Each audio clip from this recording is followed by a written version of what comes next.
Well, hello, everybody. Welcome to Lighten Up with Sunny Wilkinson, where every other Monday at 2 o'clock Eastern Time, I have the opportunity to interview and chat with Michigan's magnificent musicians from every genre.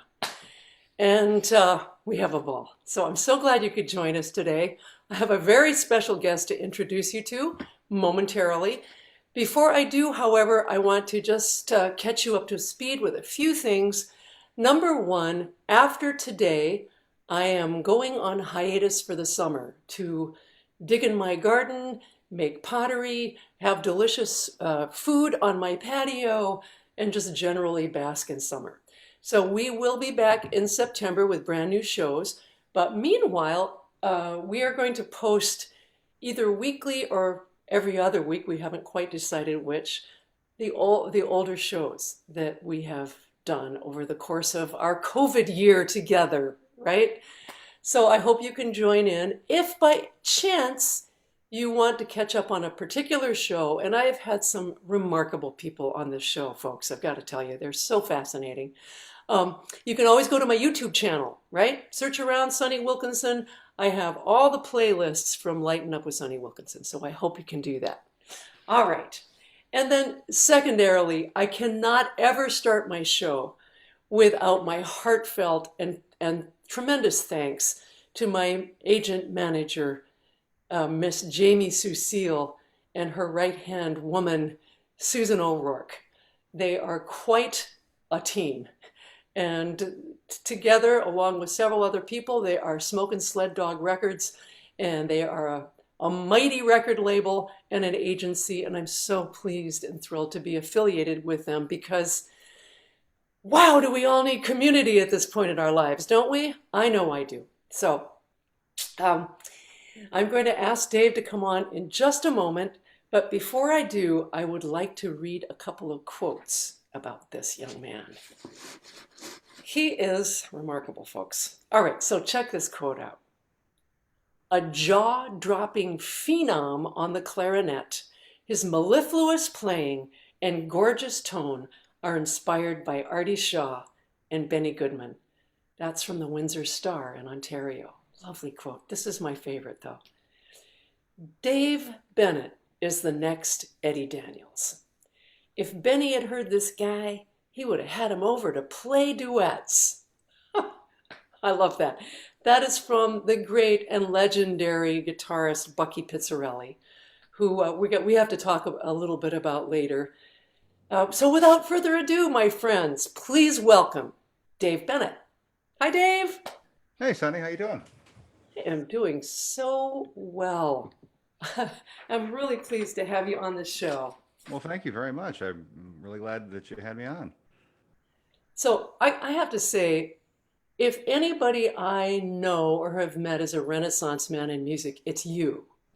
Well, that's very kind of you. Thank you. I mean, you play clarinet. Let me bring people up to speed.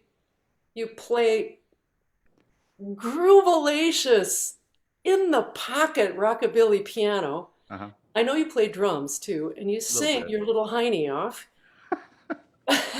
But other than that, you also take care of all your business, don't you? Pretty much. Yeah. Yeah, Right? most of it anyway. Yeah. Yeah, it's a So, it's a full-time thing, but I mean, it's the greatest, as you know, this is the greatest job in the world that you can have. So I'm willing to do whatever it takes. It's just a really great thing to do. well, and don't you think also that that kind of uh, separates those that are going to really be successful in the business as well as the music because you have to do that other thing.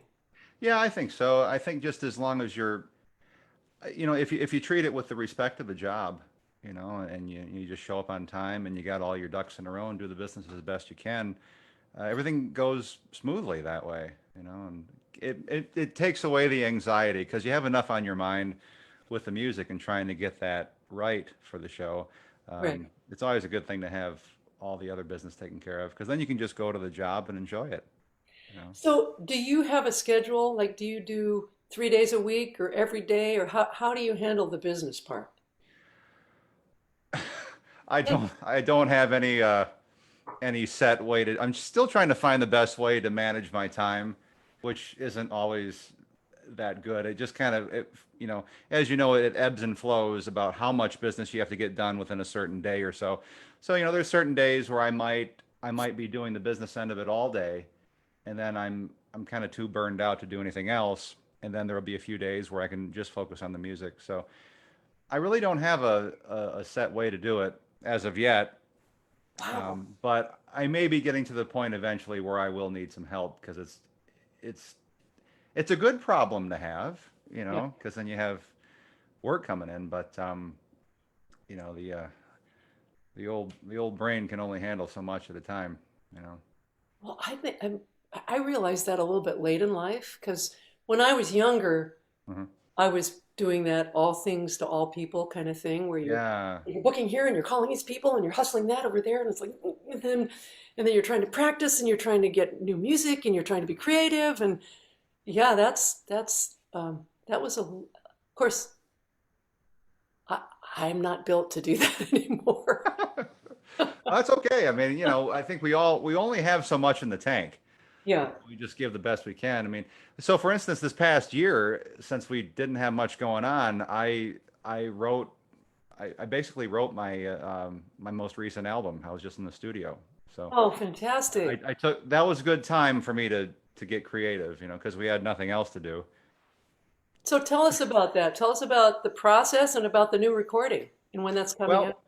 Well, um, it's a little different than what people might expect. It's a little bit more of a rock oriented album. It's not what people would think of as straight ahead rock and roll, but the songs were composed mostly on guitar and voice and a little bit of the piano.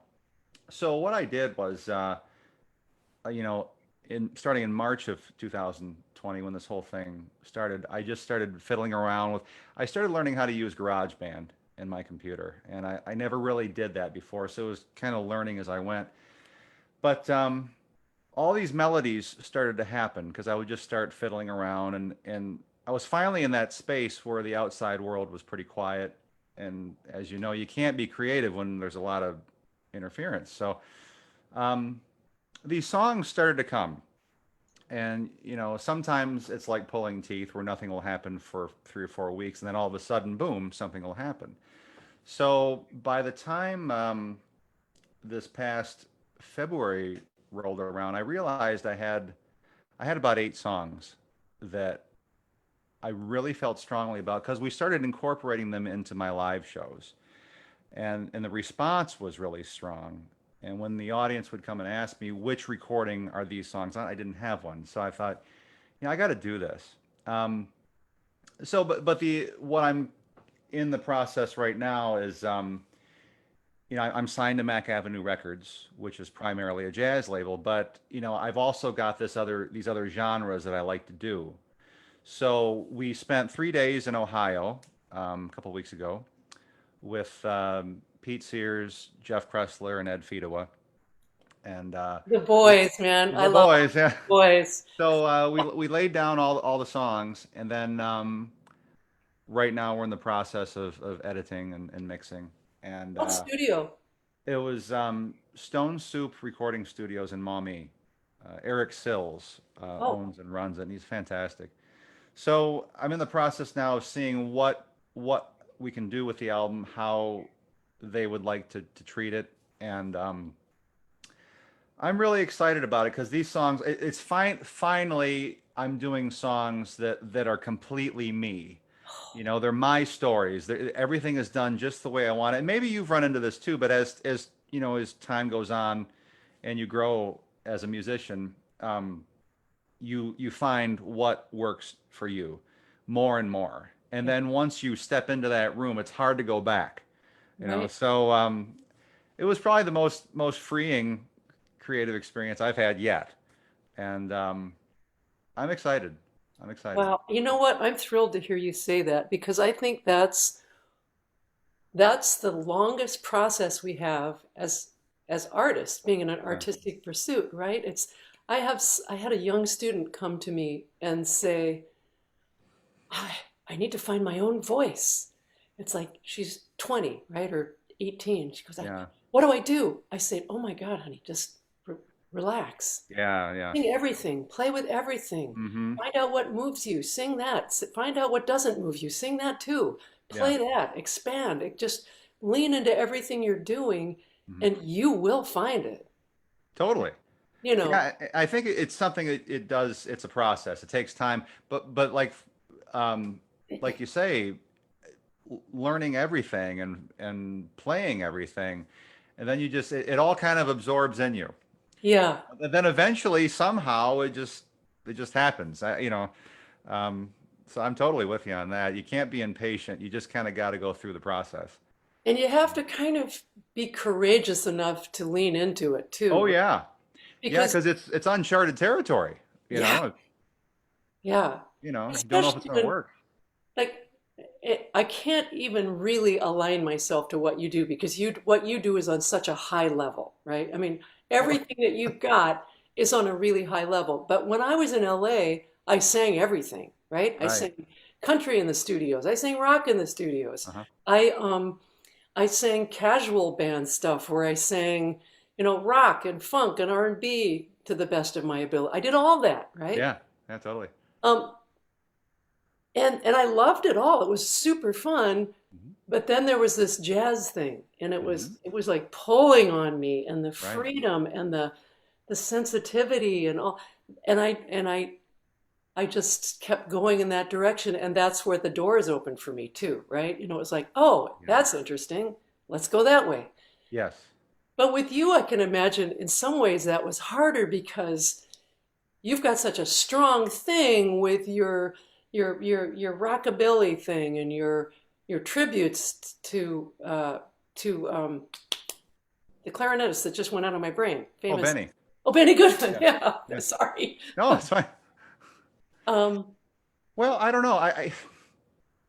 It's been an interesting path in that respect because I understand what you mean. I remember 20 years ago, or 23 years ago when I started going on the road and playing these festivals. I always had a great love for all kinds of music, and especially at a young age, I was interested in everything from swing to rockabilly to, my songwriting influences are guys like Peter Gabriel and Phil Collins. I mean, that stuff has actually influenced my jazz writing, believe it or not, because I like their voicings.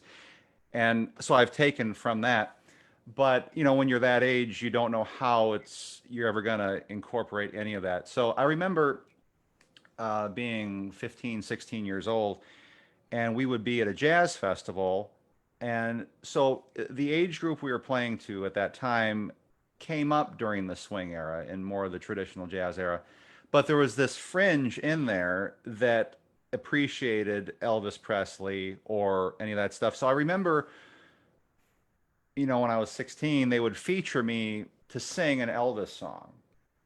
And it always went over, but then there'd be a few people that thought, well, that's that kind of music. It shouldn't be here.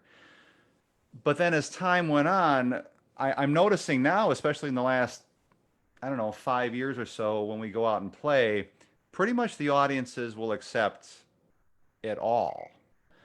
So it's given me great freedom to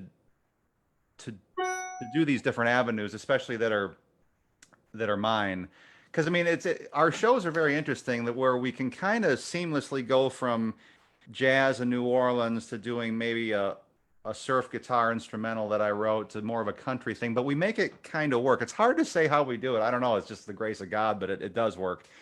Um, so yeah, over the last 20 years, I've seen where we were able to fit into those pockets a little bit easier. But there was always that person in me that wanted to jump out and do these things. But I guess right time, right place. Back then, it wasn't the right time yet.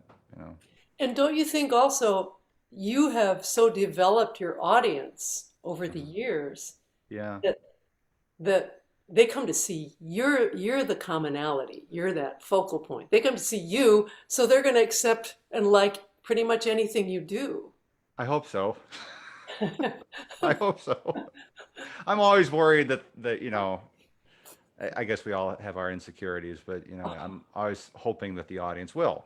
That's always my thing. I never walk in there assuming that it's going to be a success. There's Yeah. always that thing, but usually it is. Isn't Yeah. it funny how we go through that, you know? I think that's a common thread of anybody that's in the Yeah. art because dang it, I think it takes a whole lot of courage to get up in front of hundreds and thousands of people you don't know and kind of just bear it all. Yeah. And it hurts when somebody goes, eh, Oh, or it's if you say a one-liner to make people laugh and then there's nothing, yeah. that is the worst. I mean, it's like, okay, start the car, So I have to tell you a story. This is with your wonderful bass player, uh-huh. Ed Fidowa, who's Right. also plays in my band, my Michigan band, which I love and adore them, right? So it's Oh, yeah. Ronnie Newman, Okay. Ed Fidowa, and Larry Ogletree, and me. And I'm not going to tell you where we're playing because it would be embarrassing for them. It was at a university in Okay. Ohio. I'm going to give you that much. Okay. Small, wonderful little intimate theater, and the old folk were there. Mhm. And we were doing some, standards, but also a mix of contemporary jazz and some originals and some Brazilian, and we were ready, man. We had a we were so well rehearsed, and so we walked out, and it's a little sparsely populated. They hadn't really promoted this like they should.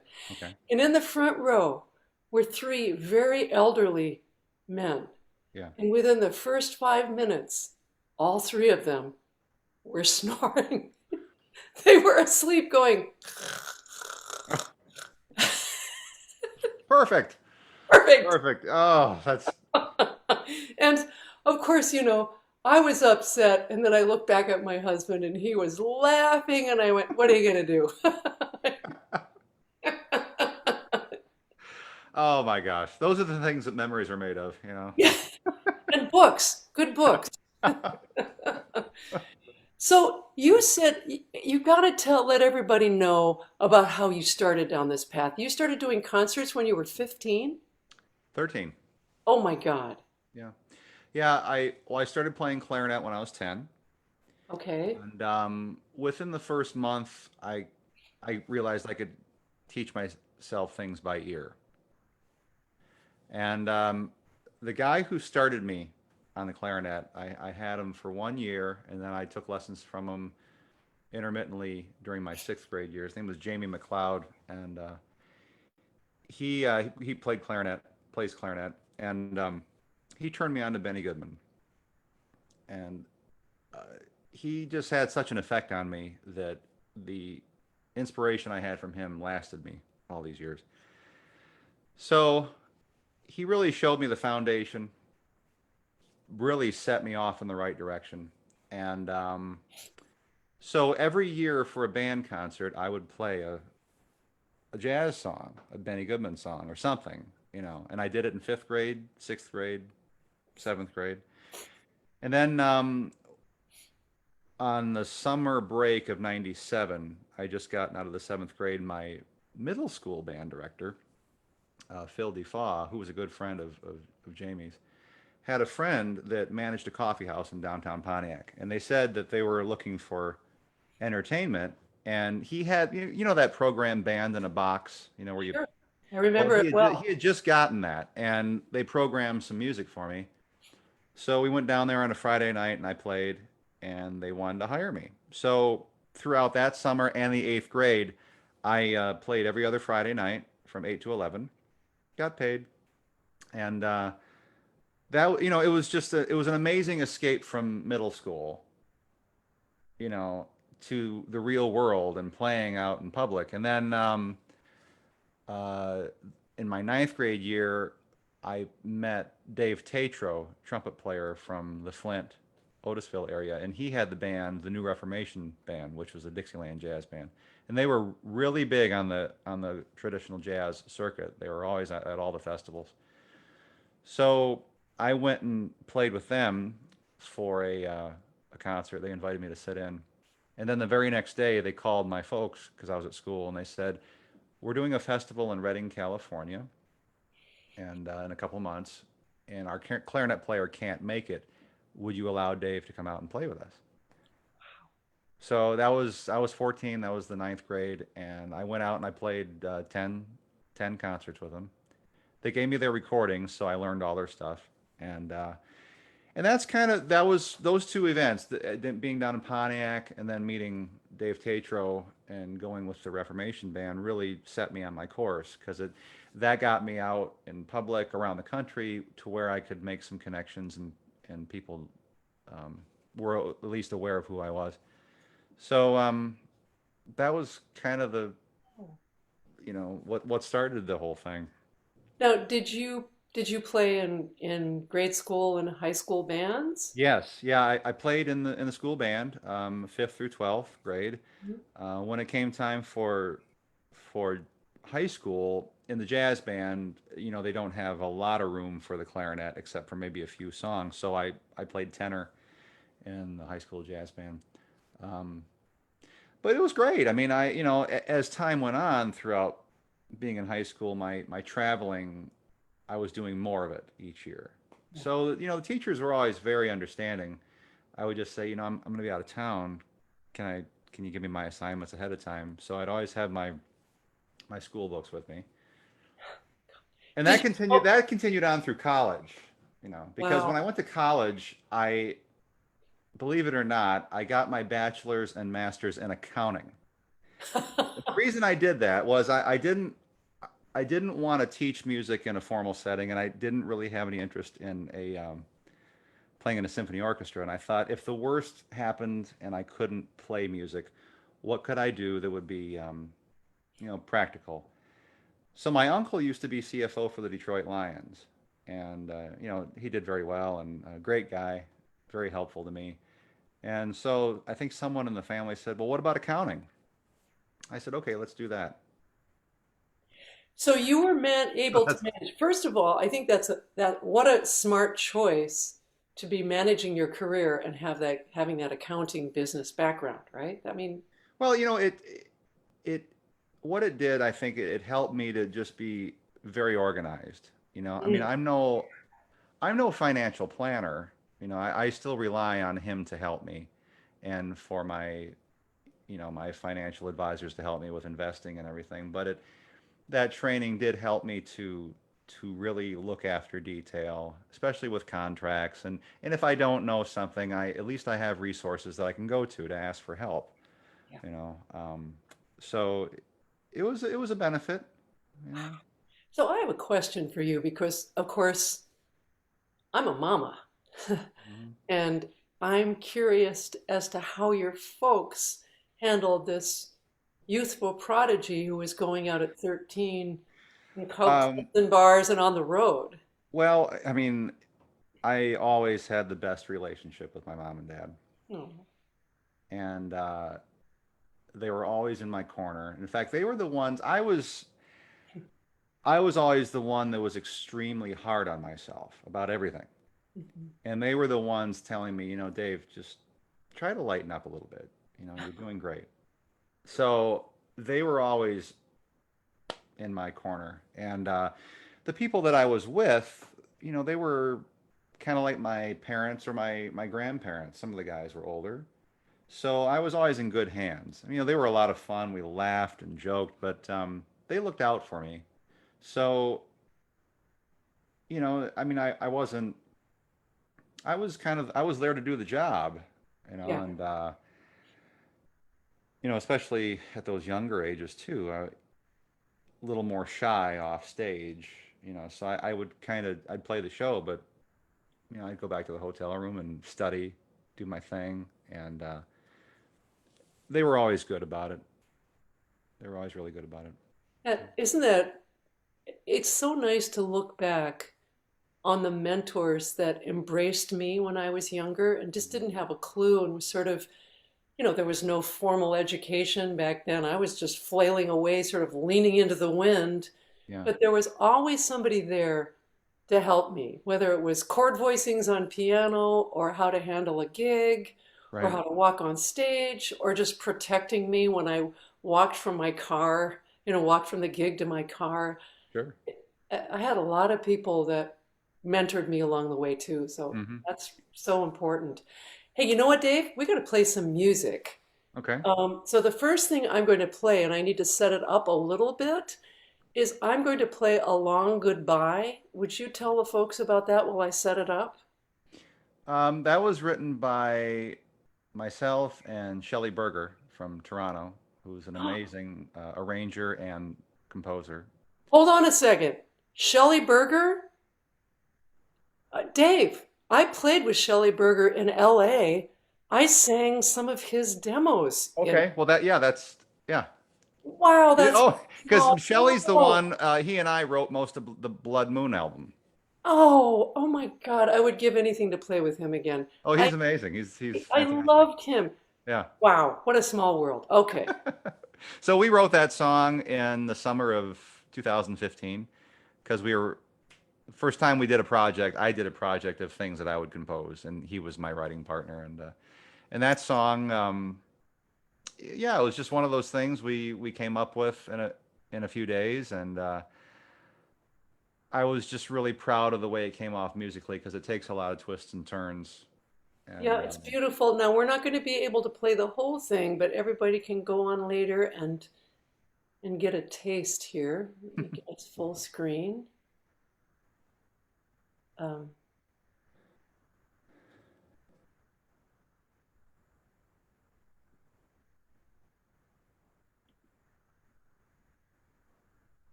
oh, oh, is the volume? cooperating. Actually, Here the we volume go. is. Yeah. Yeah.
Yeah.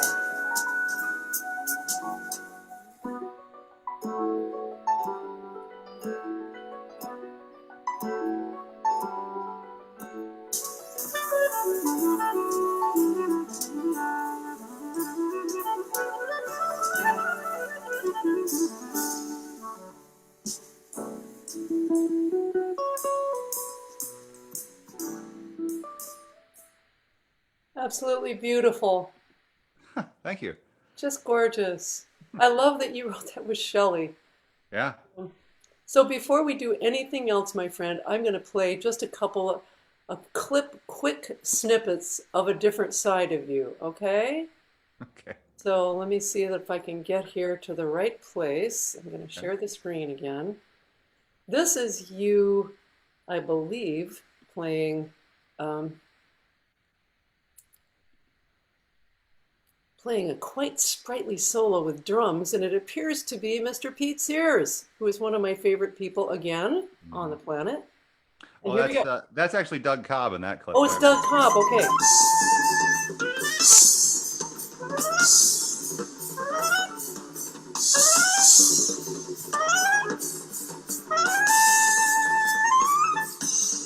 Oh, yes.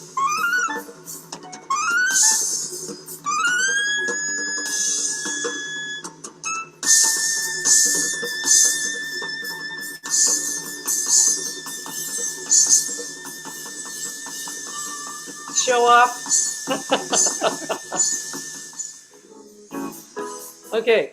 Now I'm going to give another little snippet here Okay. of you playing your rockabilly piano, which just, I mean, come on. Well, It's, that's at the end of that. yeah, it is. I want to get it right to it. So let me. Okay. Um, so when did you take up piano while I'm finding the right spot on this video? I would dabble in it in high school, but I didn't really, I could play a little bit, but not nothing much. But then when I was about 22, 23, I really wanted to learn it properly. So um, that's when I started diving into it more. Fantastic. Well, for some reason, again, YouTube is not letting me on. But if Shame on YouTube. I know that, dang it. So now I can go to you. There you are. Um, all right, I've got you. Okay. And here we go All right. with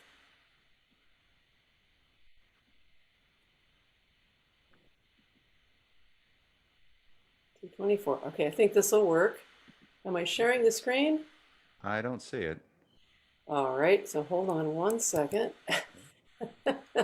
And shame Technology. on you, YouTube. I'm all set up in advance, and then it messes with me. And I just hate it when that happens. Okay. Okay, here's a little snippet All of right. Dave playing slam diddly umptious rockabilly piano in the groove.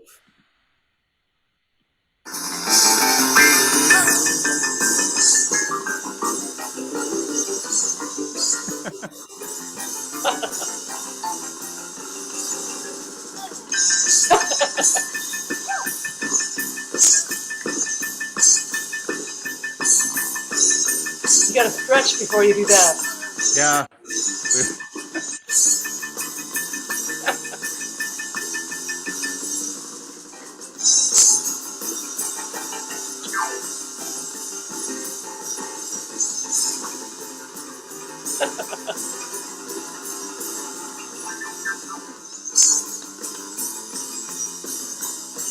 Let's go one time and see shake, shake. Yeah, baby. I love it. Thank you. It's my evil twin. Your I evil only let him twin. out on special occasions. Oh, great. Okay, so I think we got that. We're good. All right.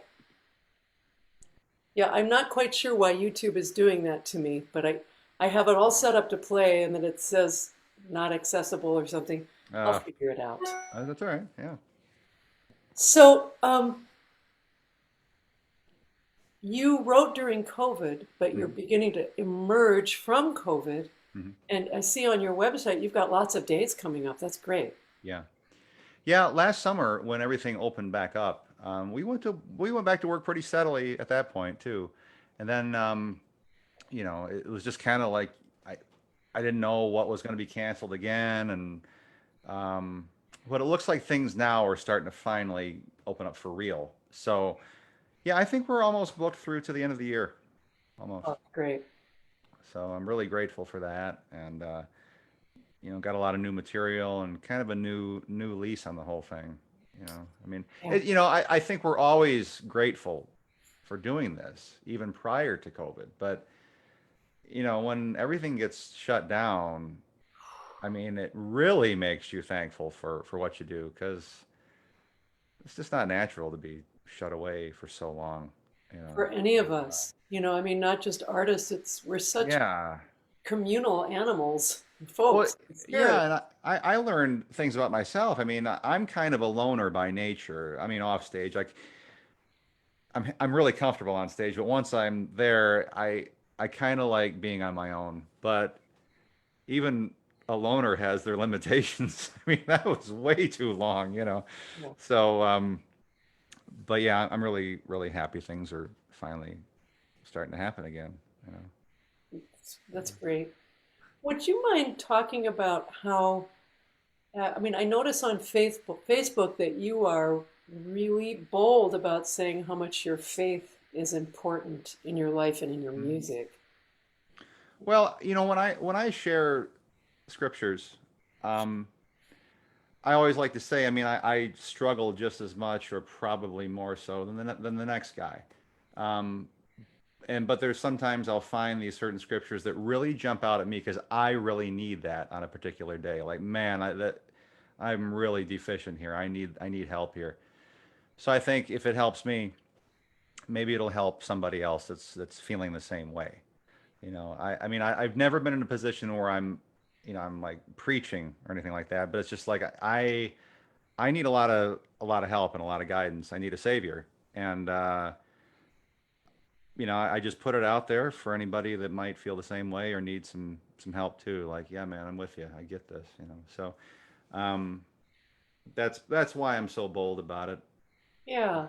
because it's just, I think we all need help, especially yours truly. So Yeah. Oh, but it's yeah, it's always been a really integral part of my life, and especially through the ups and downs, that it at least has kept my feet on the ground as best I could, you know.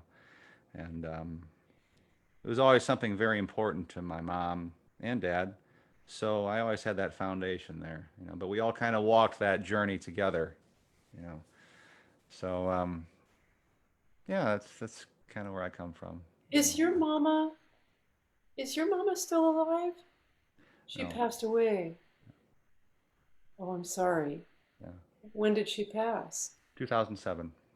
Oh, Yeah, um, so she was very young. yeah, she was 49. Oh my goodness. Yeah.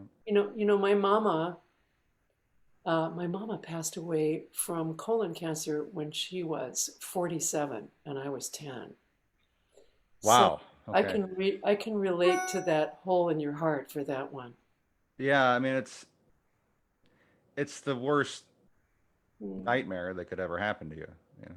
yeah, But and I don't think it ever goes away. It changes, yeah, that it changes, and that's where my faith has helped me, yeah, where I mean, I'm not gonna lie. I mean, there were plenty of nights where you just, you know, I mean, going nuts. But I think when you see things as far as eternity goes, you know, uh, that being here is just a little sliver. It's an amazing gift to be here. yeah. And I have amazing memories, but I also think, as much as I have dealt with it, um, I don't see her in my past. I see her in my future. And then you'll never have to say goodbye again. So I stand on that, and you know, she was she was the best. She was funny. She was very deep. We always had wonderful, close talks, and she was always in my corner, and I was always in hers. You know, so that's sacred territory for me. My Oh, family is yeah. very sacred territory for me. I, So I was an only child, yeah. and so yeah, it's the whole. I live here in my grandparents' house, Oh, actually, you do. You really and do. yeah, so you know when I Sorry. was it's all right. When I was growing up, I was here maybe 50% of the time, because if my mom and dad were working, they dropped me off here, and then me and my folks lived 3.5 miles away, so I was there. So I had four people, my mom and dad and grandma and grandpa, that were just my rock. I always uh, was with them, and my dad and I are still just tight as can be. I mean, he's my best friend, and I see him every day. And if we don't see each other every day, we at least talk every day. Yeah. Um, so, but yeah, I always wanted to live here, even when I was a little kid, because this is where my heart is. This is where my foundation is. I mean, I'm gone all the time on the road, but I can come to this place, which is my home. And so my grandpa passed on in 2014, and my dad and I got to work on the house. We redid a lot of it, and I kind of put it back to the way it was in 1955 when they moved in. You see, my grandma was Japanese. I'm actually part Japanese. People wouldn't Wow. guess that, but it's true. And so there's a lot of furniture here that is rattan furniture from the 50s from Japan. So Yeah. it's got a real unique feel here. But I wanted to put it back to the way it kind of was, because that's just the way I'm wired, you That's know. great. But I I think I'm probably the most blessed individual on this planet. I live in this place that means the world to me. I have my dad, my family, and I'm, you know, everything else is just icing. Really, I mean, there's really all my dreams that I've ever had in music have come true, all of them. Wow. And so I'm dreaming more dreams to see where I'm supposed to go. Yeah. And but no, I'm probably the most grateful person on the planet. I'm good, you know. Isn't that So that's so great. And it's sort of that kind of energy to me, that the grateful energy, the appreciating your family on a deep level. mm. It sort of opens up the world to you too, right? Yeah, It I think so. I oh, mean, I say this jokingly, you yeah. know, but what I do, if you put it on paper, it makes absolutely no sense. You know, I mean, really. So, but apparently, this is what I'm supposed to do. I think that every one of us is given some sort of area that we're gifted in, no Mhm. matter what it is, that we're supposed to have a mission here on life to do.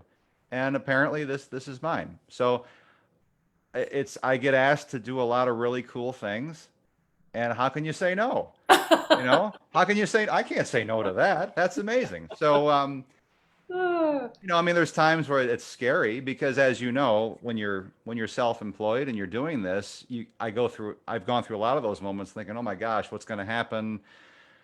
Will this keep going? That's my big thing I always wrestle with. Will this keep going? And it always does. So that's through no effort. I mean, of no, you know, of that has nothing to do with me, really, other than just try to work on the craft as best I can and plan as best I can. But the opportunities, I don't know, have always kind of keep coming down the pike. So yeah. I'm really grateful for that. So, That's beautiful. I mean, I feel similarly. I feel like I've lived the best of two lives. I mean, up until I was 40, I was self-employed, working independently as a musician and singer in LA and traveling all over the place and just loving this independent life of mine. mhm. And then at 40, I married Ronnie Newman and Yeah. moved to Michigan. Uh-huh. And as an older woman, I had my child at 41. Okay. So I got to be a mama and I have a beautiful stepson. So I have our family is very close and grounded. We actually just got back from Salt Lake, where my son is getting his PhD in music composition. We all met out there, Wow. and it was a joyous celebration and we love being together. Hmm. And when you were talking about how your mama and you were, that's how I feel with my sons. Hmm. We have camaraderie and friendship and laughter and humor and depth and philosophy and spirituality, and I couldn't be more grateful. I've got to have a career in music where I was doing all things music, Hmm. just taking care of myself in a way. And then I got to have this other bounty of actually, in my opinion now, a more important dynamic, and that is my family, you know. Right. Right. Yeah, totally. Yeah. That's amazing. Isn't it? It is. It really is. Yeah. So a pretty lucky lady. Yes. Totally. Yes, you are. Hey, let's Both play are. another tune, can we? And I'm Sure. gonna, hopefully this is just gonna cooperate with me. There that is. Okay. Okay. And we're gonna share the screen. This is Blood Moon that you Okay. also wrote with Shelley Berger, right? Hmm. Yep. Now, is your Michigan band playing on this, or did he play on this? Is this the studio recording or is it live? I think it may be live. So this is your Michigan guys. Yeah, the studio recording, Pete Sears played drums on, but we used an all Toronto band because at the time we did the recording, I didn't have any time to rehearse the band and so Shelley got the top guys in Toronto, and then Pete and Oh, I drove up to Toronto and just we never met the band. We just did it, and fantastic. and Like the it old was like, studio days, man. There it man, is. those Go. bands. And they're also great that it turns out great. Yeah, they really were. They really were. Yeah, I remember one of my records that I did was with an LA studio band, and we had like read-throughs, and then we went. It was Wow. crazy. All right, Yeah, here we this actually go. this video was taken at my the high school I went to. Oh, you're kidding. Yeah, Okay. they built a performing arts center after I graduated, and they let us shoot the music video there, and it was cool. Okay, so here we go. This is Blood Moon. Hmm.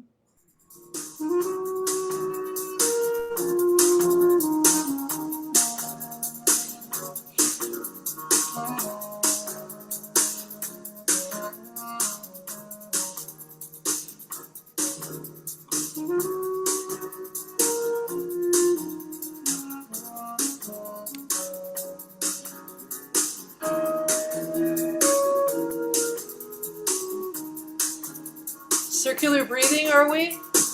No, I never learned how to do that. Oh, it looks like you are. No.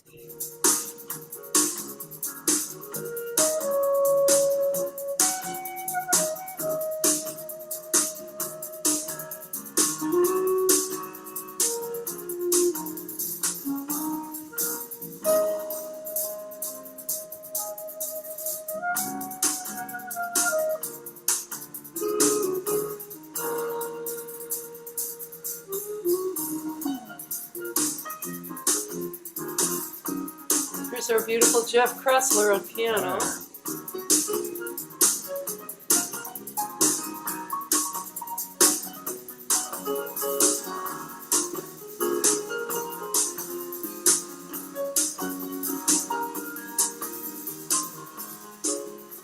It's a beautiful tune, Thank you. Dave. Really nice. Thank you. Yeah. So, if the folks want to buy your records, where do they go? They can go to davebennett.com. We're available on all the music outlets you can do, iTunes and all that stuff, Amazon. or come to the show. So, also, you have a full, right on the front page of your website are all your upcoming shows, so they can That's check right. the Yeah. locale, etc., right? Yep. Hmm. Yeah, davebennett.com. And yeah, we're also on the Facebook pages. I got the fan page, and then my personal page, and then Instagram, and all that good stuff. The whole tamale. Okay, I mean, to be honest, I drew the line because I'm older and sort of Uh-huh. waning in a way. I have an Instagram, but I'm not really. It's just too much for No, me. I know It's too it much. is too. No, it is too much. I mean, I was kind of 6 years ago pushed into it too, but I It's mean, like it's like you Facebook will almost need suck you in bad someone. enough. Yeah.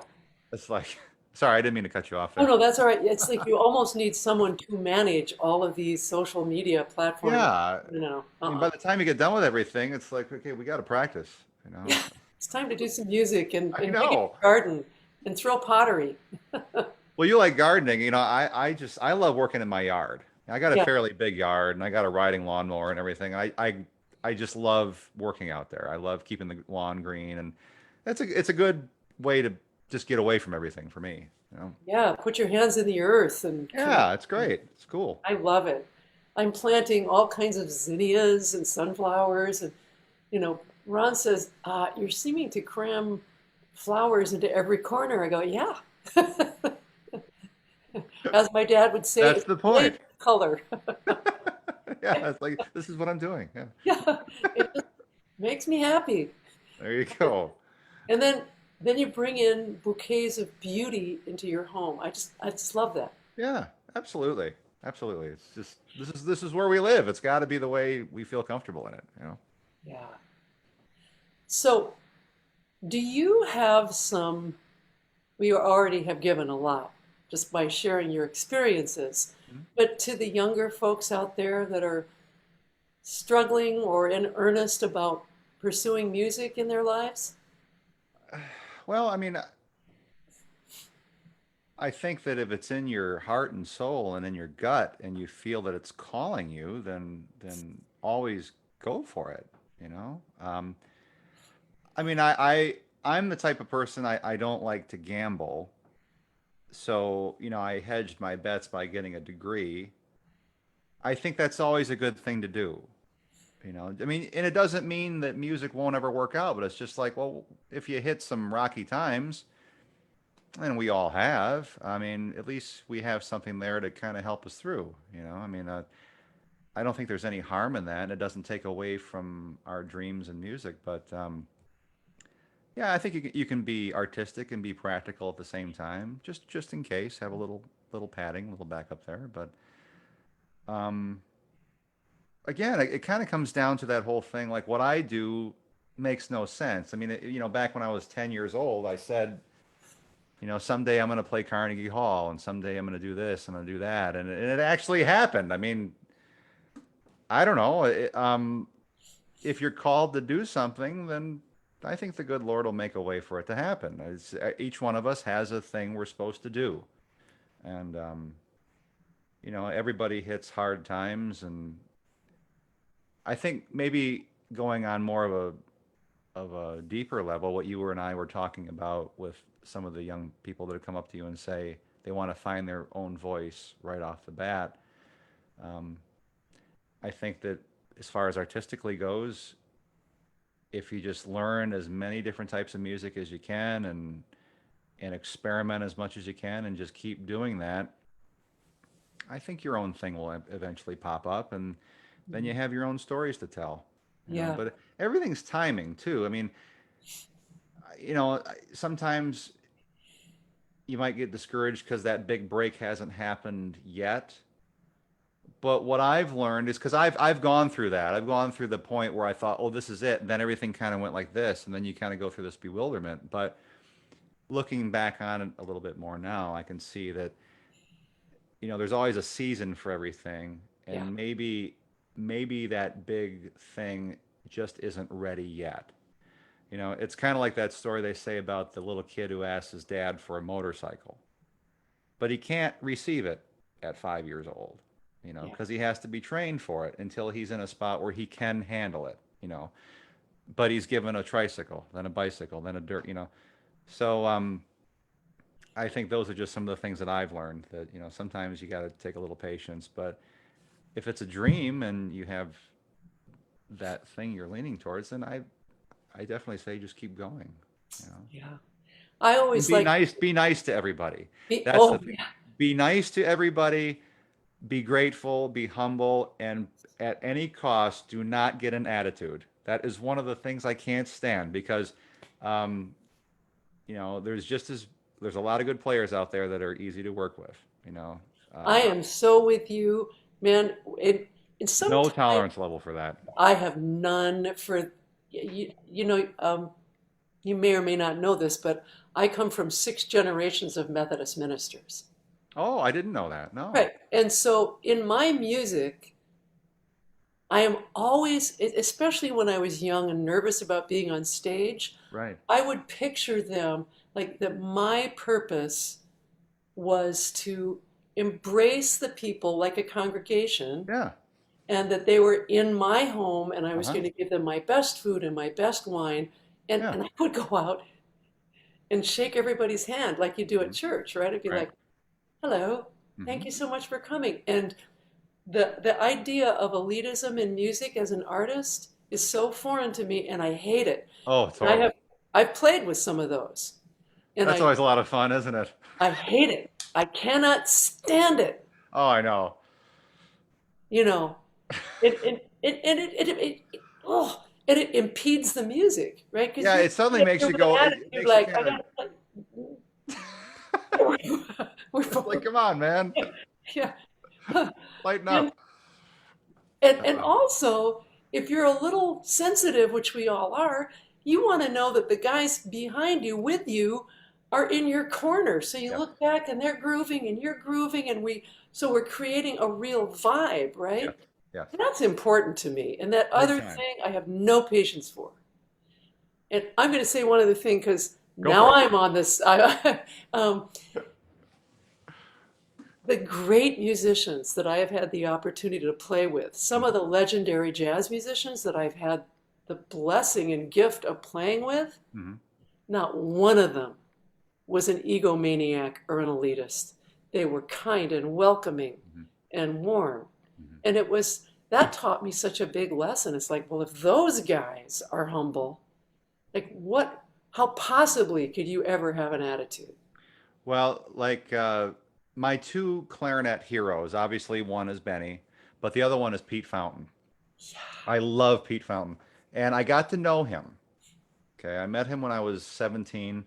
I Wow. gave him my CD with my phone number, and he called me a week later. And then around 2010, I got reintroduced to him through Tim Laughlin, who was his kind of his right hand man. Who's Tim's an amazing clarinet player too from New Orleans. And I would call Pete like once a month on the phone, and we maintained a friendship. He would send me things, and he's just the most down to earth, pleasant individual. But I mean, you talk about a guy who had success. Yeah. You know, I mean, he was on Carson's show 59 times, played for four presidents, the Pope, gold records, but he was just Uncle Pete to everybody. You know, I mean, he was just the greatest guy, and I thought that's what I want to be like. Yeah. It taught it, he mentored you, right? Oh, I think He yeah, led the I way. would. He mentored me without him realizing it. Yeah, You know, because absolutely. just it was the real deal. Yeah. I love that you said that because Yeah. that's one of my big pet peeves. Oh, it's the Oh worst. no, not here. No, no. I had this thing when I started going out on the road, and I didn't take my own band, right? Okay. I would usually rehearse a band Uh-huh. in whatever locale it was, and it was three things. It was a student band from the university, and in which case they were nervous, right? Mhm. And so when I would rehearse them, I'd say, well, let's just swing something easy. Let's just be gentle, and Right. then we'd get it, and they'd relax, and then we'd play. Right. Or you get a professional band that they're just, this is what they do. They're ready to hang, they're all prepared, they're ready to swing, and off you go. Hmm. And then once in a while, and this was when I was younger and didn't have whatever, the little bit of name that you have or whatever, and they go, gotta play with a chick singer. That's nice. That's a nice way to start the event. Right? I mean, it wouldn't be said, but it was so implied with Mhm. every, and so I would call up my fastest tune, and I would go, oh, let's just try this. One, two, one, two, three, and I go, oh, sorry, that lick is Here we go. One, two, three. No, I'm sorry, that is not the lick. Can we please play it correctly? One, two, and then, and then usually they'd stop Uh-huh. because they knew I could read, they knew I was a good musician, Yes. and they got back into their reality. There you go. Yeah. And Sometimes that has to happen, you know. yeah, that's all I was looking for. I don't ever have to do that anymore though. You That's know. good. Yeah. Now, occasionally you got to kind of put your foot down. You know, I've had to do it a few times, not too much, but it doesn't have to be that way. No.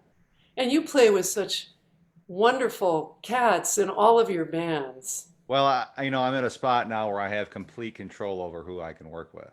You know, and I've Yeah. landed I've landed on guys that I just love. I mean, I'd do anything in the world for them, you know. Yeah. They're great. Oh yeah. They're Yeah. great. I don't know your drummer though. I've never really Well, Pete met him. Sears plays in No, my but I mean Doug. Oh, Doug. Yeah, Doug was with me for about 15 years, you know. A great guy, great player, and he's good. He's from Saginaw. Oh, he is Yeah. cool. Yeah. And then there's Ed Fidois, Ed, good old Ed. Yeah. who apparently plays with everyone. I love that guy. What a pleasure. You know, what a pleasure Yeah. to be with, and man, can play so good. He's so good, and yeah, he's fantastic. And Jeff Kressler, who's a fantastic pianist. He's amazing. He's a great arranger. Just he's like the rock in the band, you know. He's got it under control, you know. And aside from that, he keeps us all laughing. I know. I've never met a guy with more one-liners and witty sarcasm than him. I mean, just keeps. I remember one time we were playing with a symphony, Yeah. and we were doing a rehearsal, and it was right after we did rehearse the first set where I had to go from clarinet to guitar to vocal. Went really well. We get done with a song, and in front of everybody, he looks up at me and says, "It's coming, Dave." It's coming. Everybody laughed. I fell on the floor. I like the thing that he comes up and he looks at you with his sort of, straight face and goes, I dig what you were trying to say. Or, that sounded good at times. Yeah, that was nice in spots. Yeah, nice in spots. And then is Pete Sears your regular Yeah. Mhm. drummer now? Yep. Yep. Oh, what a great. But I've been playing with Pete since I was 14. Have you Yeah, really? so we go way back, you know. And no, he's great. Really great guy to hang with, and just top notch player. He's Yeah. fantastic. Yeah. Ellen Rowe and I wrote a song for Pete and Stephanie for the birth of his child No Charlie, way. and it's called Charlie's Tune. I should send it to you. I would love it. That's cool. It's All right. such a beautiful song. Yeah. Yeah. All right. I'd love to hear it. Okay. Well, we have come we've come to an end of a wonderful hour. This has This has been been great. it's been so much fun. Yeah, totally. Yeah, thank you so much, Dave. Is there anything you'd want to say before we say adieu? I just thank you so much for having me on here. I've had a ball chatting, and I really hope we can play together Oh, sometime. me too. I would love that. That would make my heart sing. Me too. Yeah. Well, and tell them when your next gig is, and then we'll say Okay. goodbye. We're gonna be this Wednesday in Mount Clemens at a place called the Rec Bowl, which is our summertime gig. But we got a big show coming up in my hometown of Waterford on Thursday, June 10th, at Hess Hathaway Park, which is about 5, 6 miles from where I live. And Thursday night from 7 till 10, free concert. Bring a blanket or a lawn chair, and we're going to be playing a lot of new music that night, especially from the upcoming Oh, record. great. What's the date of that again? June 10th, Thursday, June June 10th. 10th. Yeah, seven Fantastic. o'clock. So that'll be a fun one. Hopefully it doesn't rain. Yeah. Always a chance in Michigan. Yeah. It's like, Yeah. oh boy, here we go. Well, thank you so much, Dave. It's been a Sure. joy and so glad you're out there playing again. It's been wonderful to chat with you. Thanks, honey. Anytime. I hope to see you again soon. All right. Okay. Bye-bye, everybody. And I will see you all in September. Have a wonderful, wonderful summer. Mwah! Bye.